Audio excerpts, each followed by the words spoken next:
بھائی قطر جو ممالک ہیں یہ کوئی کامیاب ملک ہے، کوئی ناکام ریاستیں تو نہیں ہیں. ایسے ہی کیا دنیا میں وہ ممالک جنہوں نے اسرائیل سے تعلق اسٹیبلش کیے ہیں کیا وہ کوئی ناکام ریاستیں ہیں؟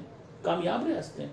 یو اے ای اگر اتنا دیکھیں آپ کو اپنے وہ پنجابی کہتے ہیں نا کھوپے لانے پہ آئے ہیں اگر if you have to look at the world from open eyes. So مجھے ایسا لگتا ہے بہت کچھ ہو سکتا ہے پاکستان میں.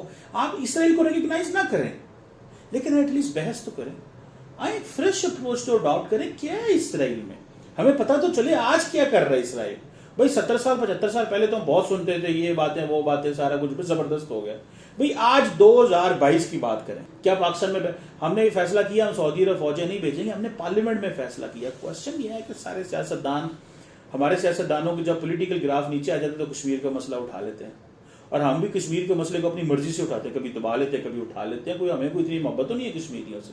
کیا ہے ہم تو ان کو کہتے رہے 75 سال ساڑھی فوج ہم تو لڑیں گے آپ کے لیے, جب موقع ہے تو ہم کوئی نہیں لڑتے. سو کوشچن یہ ہے کہ میرا خیال ہے کہ ہمیں کاسٹ بینیفٹ انالیسز ریشنل انداز سے سوچنا چاہیے تو شاید بہت ساری چیزوں کے جواب مل جائیں گے. اسرائیل کو بالکل ریکگنائز نہ کریں لیکن بات ضرور کریں, ڈائلاگ کریں, پتہ تو چلے ہے کیا. اچھا یہ ہم دیکھ رہے ہیں کہ سپر پاورز کے درمیان جو کچھ کہیں پہ تعلقات خراب بھی ہو رہے ہیں جیسے رشیا اور امریکہ کے درمیان, اور کچھ سپر پاورز آپس میں ٹھیک بھی ہو رہے ہیں. تو آپ کو کیا لگتا ہے یہ ہمارے لیے ایک اچھا المیہ ہے یا پھر یہ تیسری عالمی جنگ کی طرف بڑھ رہی ہے یہ چیز؟ دیکھیں میری بات سنیں, عالمی جنگ جو ہے نا وہ اس وقت جو جنگ ہونی ہے وہ کوئی فوجی جنگ نہیں ہے. آج کل کی جنگ ہے نا وہ ہے آپ کی فوڈ انسیکیورٹی. آج آپ کا پرائم منسٹر کہہ رہا تھا کہ جناب ہم نے ایک بڑا جہاز جو ہے نا ملیشیا سے آ گیا تیل کا, خوردنی تیل کا. اس کا مطلب آپ کے ملک میں کیا ہے کہ کھانے کو تیل نہیں, 10 اور جہاز آ رہے ہیں. کیوں؟ کہ کھانے کے تیل کی قیمتیں اوپر ہو گئی ہیں. سو ہمارا مسئلہ کیا ہے؟ ہمارا مسئلہ تو روٹی ہے. ہم ڈیولپنگ تھرڈ ورلڈ کنٹری. آپ دیکھ لیں ہماری پر کیپٹا انکم کتنی. کیا ہم جنگ لڑ سکتے ہیں؟ ہمارے پاس نیوکلیر ویپن ہے, اتنی فوج ہے, اتنا ہم کتنے دن جنگ لڑ سکتے ہیں؟ ہماری ڈیمانڈ سپلائی کا کیا مسئلہ ہے؟ اس وقت تو ہمیں کوئی تیل بھی نہیں دے رہا لیٹر آف کریڈٹ پہ. اس وقت تو کیش تیل خریدنا پڑ رہا ہے. آپ کی اکانومی کے حالات اتنے ہیں. 25 کروڑ کی آبادی کے پاس اگر 10 ارب ڈالر فارن ایکسچینج ریزرو پڑا ہو, ادھر بھارت جو ہے وہ 1.5 ارب 1.25 ارب کی آبادی ہے, 600 بلین ڈالر پڑا ہوا ان کے پاس فارن ایکسچینج ریزرو. تو دنیا کس کے پاس کیا دے گی؟ سو میرا خیال ہے کہ یہ جنگیں جو ہے نا یہ ٹھیک ہے, سارا یہ ایگزسٹ کرتی ہیں. ڈیفنس مضبوط ہونا چاہیے, سیکیورٹی مضبوط ہونی چاہیے, اپنی پوری تیاری کرنی چاہیے, گھوڑے اپنے ٹائٹ رکھنے چاہیے. لیکن کوشچن یہ ہے کہ بھائی آج کے مسائل اور ہیں. آج کا مسئلہ اکانومی ہے. آپ کا مسئلہ یہ ہے کہ آپ کا جو کیمرہ مین ہے, آپ کے جو لوگ کام کرنے والے ہیں, ان کے پیٹ میں کھانا کیسے جائے گا, یہ کوشچن ہے. اور ہمارے جیسا ملک پر کیپٹا انکم جہاں پہ کوئی نہیں ہے. ابھی میں کل سروے دیکھ رہا تھا 37% لوگ پاکستان میں بلو پاورٹی لائن ہے. سو کوشچن یہ ہے کہ ہمارے لیے جو غیر روایتی سیکیورٹی سے ہم انگریزی میں کہتے ہیں نان ٹریڈیشنل سیکیورٹی تھریٹس زیادہ امپورٹنٹ ہے. انوائرمنٹ دیکھیں آپ پورے بنگلہ ادھر بلوچستان میں چلغوزے کے درخت کو آگ لگ گئی, اس کو کئی دہائیاں لگتی ہیں اس درخت کو. سو اس کے پاس ہمارے پاس تو انفراسٹرکچر نہیں ہے اس کی آگ بجھانے کے لیے. ہمارے درخت جو ہیں وہ ہو رہے ہیں, گرمی بڑھ رہی ہے, خراب ہو چکے ہیں. سو بہت کچھ معاملات خراب ہیں. سو ہمارے تو چیلنجز ہی اور ہیں. پاپولیشن ایکسپلوژن ہمارا بہت بڑا چیلنج اس زمانے. سو ہمیں تو ہمارا اس وقت مسئلہ کھانا روٹی ہے.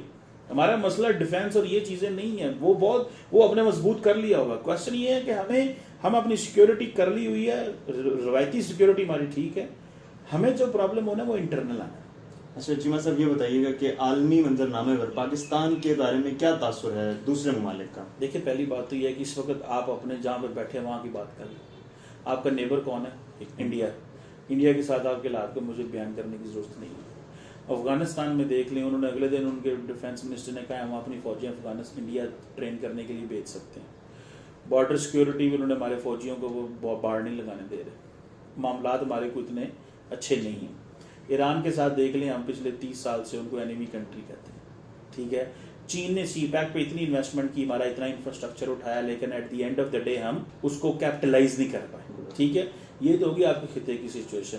آپ او آئی سی کی کانفرنس کر رہے تھے تو سارے سینٹرل ایشین ممالک جو ہیں وہ انڈیا میں بیٹھے ہوئے تھے. ٹھیک ہے جی. مڈل ایسٹ میں چلے جائیں تو مڈل ایسٹ جاتے ہوئے ہماری جو سب سے پہلی ڈیمانڈ ہوتی ہے کہ ہمیں 2-4 ارب ڈالر دیں تاکہ ہم سیف ڈپازٹ کر سکیں, تاکہ ہمارا میکرو اکنامک. ہمیں تو یہاں پتہ چلا تھا عمران خان عالم اسلام کے لیڈر ہیں. عالم اسلام کا لیڈر جو ہے وہ امریکہ گیا, وہاں سے واپسی پہ جہاز انہوں نے سعودیہ نے واپس مانگ لیا, ادھر سے پرائیویٹ فلائٹ پہ واپس جو ہے وہ جہاز کی ٹکٹ فلا تو پاکستان آئے. سو کوشچن یہ ہے کہ آپ عالمی منظرنامے پہ آپ ایک ملک کے ساتھ بیٹھ کے باتیں کر لیں. ہماری کتنی جو ہے وہ 35-36-40 ارب ڈالر کی ایکسپورٹ ہے. اگر آپ کے پاس فورن ریمیٹنس نہ آیا جو ہمارے عوام باہر بیٹھی ہے وہ پیسہ نہ بھیجے تو ہم کہاں کھڑے ہوں. سو کوشچن یہ ہے کہ عالمی منظر نامے میں ہم نہ تو رشیا کے ساتھ فٹ ہیں, نہ ہم امریکہ کے ساتھ فٹ ہیں, نہ ہم چائنا کے. ہمیں تو لوگ دیکھ رہے ہیں کہ یہ زندہ کیسے رہیں گے, یہ بچیں گے کیسے, ان کی سروائیول اسٹریٹجی کیا ہے, ان کا پلان کیا ہے. تو لوگ ہمیں اس انداز سے میرا خیال ہے دیکھنے کی کوشش کر رہے ہیں. میری ایک ذاتی رائے ہے, میں بھی رانگ آن دس. سو میرا خیال ہے کہ یہ ہمیں جو ہے وہ, لیکن ہمیں امریکہ کے ساتھ تعلقات اچھے رکھنے چاہیے, چین کے ساتھ رکھنے چاہیے. سو یہ چیزیں اس وقت انڈیا دنیا کے تمام ممالک کو کہتا ہے کہ اگر آپ نے ہمیں اسلحہ دینا تو پاکستان کو نہیں دینا. آپ کے آرمی چیف بڑے کھل کے بتا چکے ہیں کہ امریکنز یورپینز آپ کو اسلحہ نہیں دیتے. تو اس طرح کی تو سچویشن ہے. میرا خیال ہے بہت کچھ ہو سکتا ہے, لیکن انٹرنلی اکانومی ٹھیک کرنے کی ضرورت ہے, ایک نیا عمرانی معاہدہ کرنے کی ضرورت ہے, نیا ڈائلاگ کرنے کی ضرورت ہے, اپنی یوتھ کو امپاور کرنے کی ضرورت ہے, بہت کچھ کرنے کی ضرورت ہے. ہمارے اندر پوٹینشیل بھی ہے, صرف کویسچن یہ ہے کہ یہ جو پولیٹیکل سیاسی معاملات ٹھیک ہو جائیں, لیڈرشپ بیٹھ جائے, تو ہم کو 10-20 سال کا اکنامک چارٹر کر لیں تاکہ ہماری اکنامک گروتھ چلتی رہے. اچھا, آخری سوال آپ سے میں یہی کروں گا کہ آپ کو لگتا ہے کہ جلد انتخابات جو ہیں وہ اس جو پاکستان کی بھی صورتحال چل رہی ہے اس سے پاکستان کو باہر نکال سکتے ہیں؟ نہیں نکال سکتے. مزید پولیٹیکل انسٹیبلٹی ہوگی اگر آپ نے انتخابات کرائے, کیونکہ آپ کا جو کیئر ٹیکر سیٹ اپ ہوتا ہے وہ سارا ٹائم انسٹیبلٹی ہوتی ہے, کیونکہ اس میں کوئی ملک نہیں چلا رہا ہوتا. اس میں جو طاقتور ہوتا ہے وہ اپنی مرضی سے فیصلے کر لیتا ہے. سو اس وقت پاکستان کو الیکشن نہیں چاہیے, اس وقت پاکستان کو چاہیے کہ پاکستان کی پارلیمنٹ اپنا ٹینیور پورا کرے اور پھر آپ الیکشن کرائیں. وہ جو بھی فیصلہ ہو جس کے بھی حق میں آئے. اس وقت الیکشن آپ کے لیے اچھے نہیں, میری ایک ذاتی رائے میں میرا خیال ہے اچھے نہیں ہوں گے. جی ناظرین, یہ تھے قمر چیمہ صاحب, آپ نے ان کی گفتگو سنی. ہمیں امید ہے کہ آپ ان کی قیمتی آراء سے ضرور مستفید ہوئے ہوں گے. خلیج نیوز کے ساتھ اسامہ اقبال کو دیجیے اجازت. اللہ حافظ.